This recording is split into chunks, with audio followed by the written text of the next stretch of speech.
Please subscribe Sadhguru Sai Creations.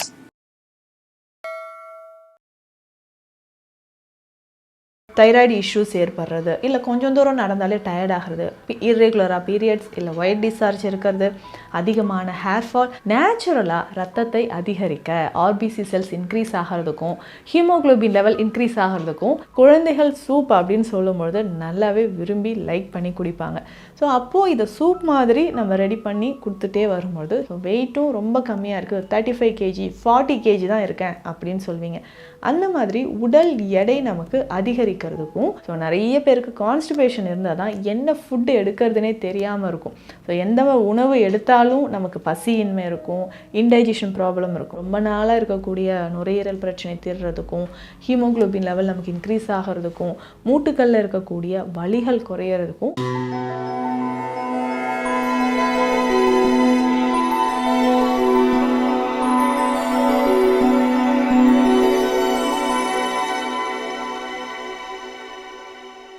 Sadhguru Sai creation viewers அனைவருக்கும் வணக்கம். நான் டாக்டர் நித்யா, சித்தா ஃபிசிஷியன். இந்த ஹீமோக்ளோபின் ரொம்ப குறைவாக இருக்குது அப்படின்னு நிறைய பெண்கள் நம்ம சொல்கிறோம். அதாவது இப்போது டீனேஜில் இருக்கிறவங்களுக்கே இந்த ப்ராப்ளம் நிறைய இருக்குங்க. அதாவது ஹீமோக்ளோபின் லெவல் என்ன தான் நம்ம சாப்பிட்டாலும் ஹீமோக்ளோபின் லெவல் இன்க்ரீஸ் ஆகலை.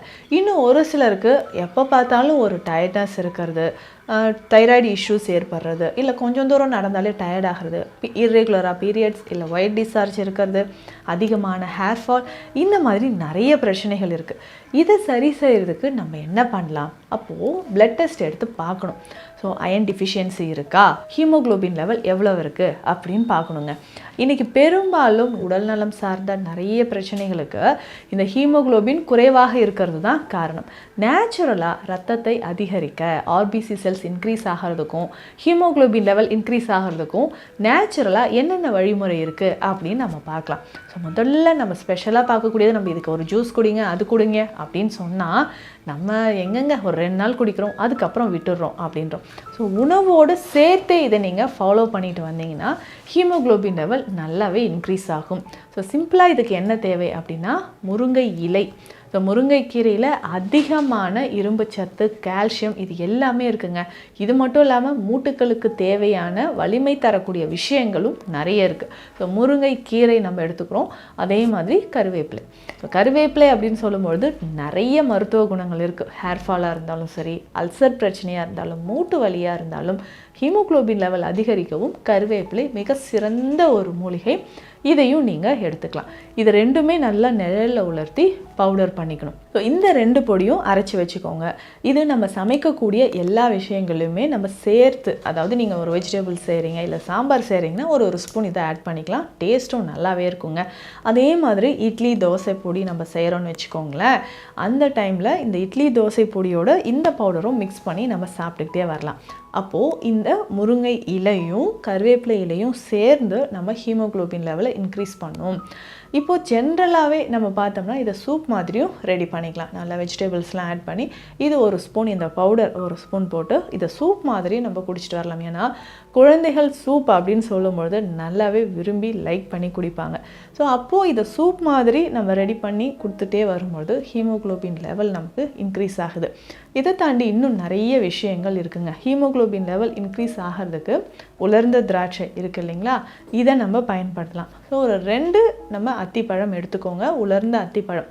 ஸோ இதனோட 1 ஸ்பூன் அளவுக்கு உலர் திராட்சை. நைட்டு இது ரெண்டுமே தனித்தனியாக நல்லா ஊற வச்சுட்டு காலையில் இதை நல்லா மிக்சியில் அரைச்சி, வேறு எதுவுமே சேர்க்க வேண்டாம். நம்ம பால் சேர்க்குறோம், இல்லை நாட்டு சக்கரை சேர்க்குறோம், இது எதுவுமே வேண்டாங்க. இது 2 தான். ஸோ இதனோட நம்ம கொஞ்சம் தண்ணீர் சேர்த்து இதை காலையிலே மிக்சியில் அரைச்சி ஜூஸ் மாதிரி குடிச்சிக்கோங்க. டெய்லி இதை குடிச்சிக்கிட்டே வரும்பொழுது ஃபஸ்ட்டு நம்ம உடலில் ஒரு 2 நாட்கள்லேயே என்ன தெரியும் அப்படின்னா மலச்சிக்கல் கட்டாயமாக இருக்காது. ஸோ நிறைய பேருக்கு கான்ஸ்டிபேஷன் இருந்தால் தான் என்ன ஃபுட்டு எடுக்கிறதுனே தெரியாமல் இருக்கும். ஸோ எந்த உணவு எடுத்தாலும் நமக்கு பசியின்மை இருக்கும், இன்டைஜஷன் ப்ராப்ளம் இருக்கும். அப்போது கம்ப்ளீட்டாக மலச்சிக்கல் அப்படின்ற ஒரு பிரச்சனையே இருக்காது.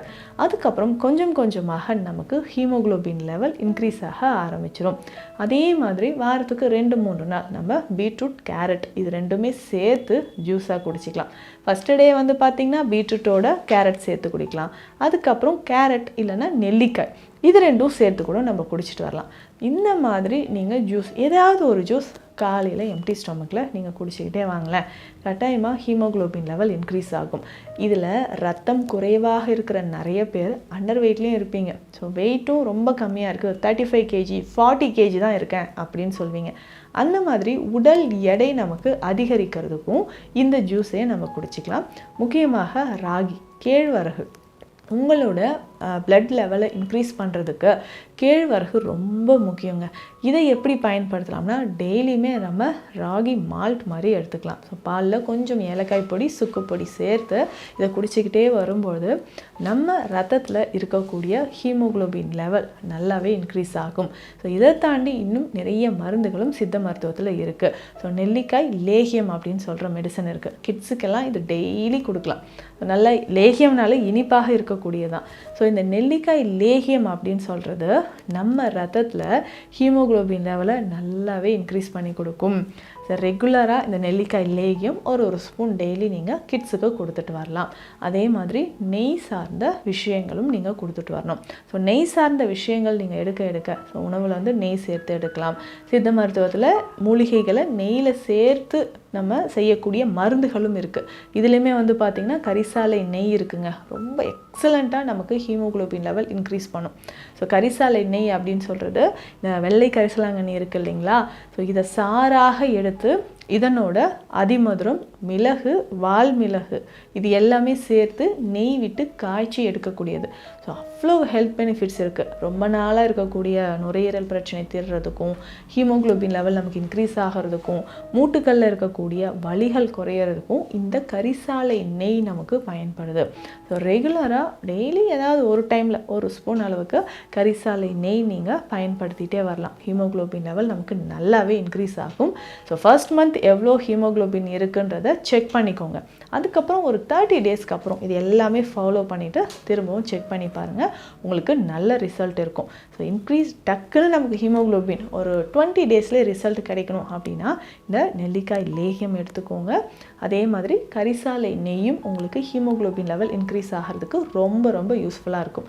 அதே மாதிரி இந்த ஜூஸ் வகைகள் எடுத்துக்கோங்க. தவறாமல் மலச்சிக்கல் இல்லாமல் பார்த்துக்கணும். மலச்சிக்கல் இருந்துச்சுன்னா உங்களுக்கு கட்டாயமாக ஹீமோக்ளோபின் லெவல் இன்க்ரீஸ் ஆகாது. ஸோ அதை ரெடியூஸ் பண்ணுறதுக்காக இந்த ஜூஸும் நீங்கள் ட்ரை பண்ணி பாருங்கள். ஸோ இந்த பதிவு உங்களுக்கு யூஸ்ஃபுல்லாக இருக்கும்னு நினைக்கிறேன். மீண்டும் அடுத்த பதிவில் சந்திக்கலாம். நன்றி.